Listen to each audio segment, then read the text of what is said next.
बात करेंगे इस बड़ी खबर के साथ। आम आदमी पार्टी नेता सौरभ भारद्वाज के घर पर ईडी की रेड हुई है। सौरभ भारद्वाज के 13 ठिकानों पर ईडी की छापेमारी हुई है। हॉस्पिटल कंस्ट्रक्शन स्कैम मामले में ये छापेमारी हुई है। तो आम आदमी पार्टी नेता सौरभ भारद्वाज के घर पर एनफोर्समेंट डायरेक्टरेट की रेड पड़ी है। सौरभ भारद्वाज के 13 ठिकानों पर ईडी ने छापेमारी की है। हॉस्पिटल कंस्ट्रक्शन स्कैम मामला है ये, जिसके तहत सौरभ भारद्वाज के 13 ठिकानों पर छापेमारी की गई है। तो दिल्ली सरकार में पूर्व मंत्री आम आदमी पार्टी नेता सौरभ भारद्वाज के घर पर ईडी ने छापा मारा है। 13 ठिकानों पर छापा मारा है। हॉस्पिटल कंस्ट्रक्शन स्कैम का ये मामला है, जिसको लेकर ईडी की तरफ से रेड की गई है।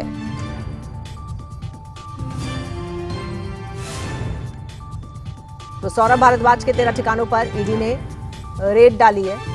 हॉस्पिटल कंस्ट्रक्शन स्कैम है ये, जिसको लेकर ईडी ने रेड की है। आम आदमी पार्टी नेता हैं सौरभ भारद्वाज, जो दिल्ली में जब आम आदमी पार्टी की सरकार थी उसमें हेल्थ मिनिस्टर थे। तो सौरभ भारद्वाज के 13 ठिकानों पर ईडी की रेड पड़ी है। हॉस्पिटल कंस्ट्रक्शन में धांधली का ये मामला बताया जा रहा है। हॉस्पिटल कंस्ट्रक्शन स्कैम बताया जा रहा है, जिसको लेकर ईडी ने ये रेड डाली है। और ज्यादा जानकारी के लिए आइए सीधे रुख करेंगे अपने दिल्ली संवाददाता विनय सिंह का। विनय, क्या मामला है ये जिसके तहत सौरभ भारद्वाज के कई ठिकानों पर रेड पड़ी है? कब ये रेड पड़ी? आज सुबह पड़ी है, कब पड़ी है और कहां पर रेड हुई है?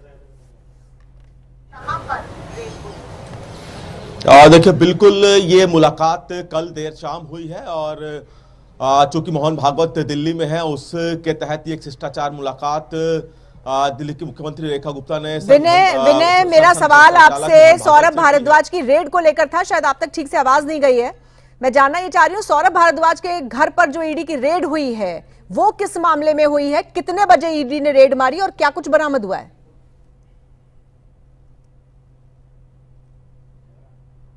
देखिए, बिल्कुल आज सुबह से ये रेड जारी है और अभी सौरभ भारद्वाज, जो कि आम आदमी पार्टी के नेता और दिल्ली के पूर्व स्वास्थ्य मंत्री रह चुके हैं, तो उनके आवास पे ये रेड जारी है। दरअसल अस्पतालों के रेनोवेशन को लेकर और अस्पतालों को अपग्रेड करने को लेकर 2018 और 19 में दिल्ली सरकार, जब तत्कालीन दिल्ली सरकार यानी कि आम आदमी पार्टी की सरकार थी, तब ये जो प्रोजेक्ट शुरू किया गया था, लेकिन 6 महीने का ड्यूरेशन था। लेकिन देखने को मिला कि एंड तक, यानी कि जब तक दिल्ली में आम आदमी पार्टी की सरकार रही तब तक ये रेनोवेशन पूरा नहीं हो पाया था। और ऐसे में कहीं ना कहीं जो बजट है इन अस्पतालों का वो भी बढ़ा और अभी तक की बात की जाए तो अभी तक सिर्फ 50% काम हुआ था। यानी कि जो प्रोजेक्ट सिर्फ 6 महीने में पूरा होना था वो अभी तक पूरा नहीं हो पाया था, 50% ही काम हुआ। जिस अस्पताल का जो बजट है 600-700 करोड़ था, वो लगभग दुगना हो गया। तो ये सबसे पहले इस पूरे मामले में एसीबी ने मामला दर्ज किया और उसके बाद ईडी ने भी इस मामले में एक्शन लिया और साथ ही साथ अब कहीं ना कहीं लगभग 13 ठिकाने इसमें, जिसमें कि सौरभ भारद्वाज, जो कि दिल्ली के पूर्व मंत्री रह चुके हैं, और साथ ही साथ बात की जाए तो इसके अलावा जो कॉन्ट्रैक्टर थे, यानी कि इस मामले से जो जुड़े हुए लोग थे, उनके यहाँ पे छापेमारी है। अभी फिलहाल छापेमारी सौरभ भारद्वाज के जो दिल्ली आवास है उस पर चल रही है और इसके अलावा जो अन्य जो लोग इस मामले से जुड़े थे, चाहे वो ठेकेदार हो, कॉन्ट्रैक्टर हो या फिर अन्य लोग हो, उनके यहाँ भी ये छापेमारी फिलहाल ईडी की जारी है। बिल्कुल। तो मैंने क्या जानकारी मिल रही है सौरभ भारद्वाज को लेकर? क्या वो अपने घर पर मौजूद हैं? आप बता रहे हैं कि रेड अभी भी जारी है।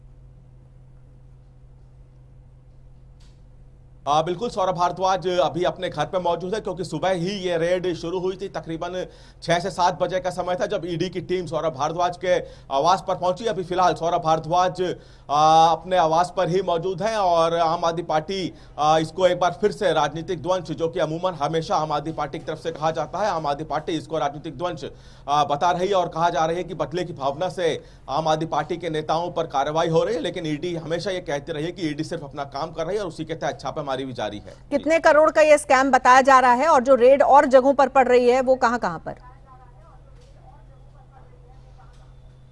देखिए, चूंकि एक अमाउंट की बात की जाए तो ये करोड़ों का, चूंकि एक ही अस्पताल का जो बजट था 600-700 करोड़ का, और तकरीबन 12 से 13 अस्पताल है, और चूंकि बजट बड़ा है इसमें, और यह भी कहा जा रहा है कि जानबूझकर लेट लतीफी अस्पतालों के निर्माण में की गई, तो इसका एक अंदाजा चूंकि ईडी की तरफ से तैयार किया जाएगा। और चूंकि हर एक अस्पताल का बजट बड़ा है, दुगना हुआ है, लगभग 12 से 13 अस्पताल जिनको रेनोवेट किया जाना था, आईसीयू की फैसिलिटी के साथ किया जाना था, इसलिए बजट एक बहुत लंबा चौड़ा बजट है। और साथ ही साथ जहां तक बात की जाए कहां कहां ये रेड चल रही है, तो दिल्ली में ही, चूंकि जो दिल्ली में दिल्ली में सौरभ भारद्वाज का निजी आवास है, वहां पे तो रेड चल ही रही है।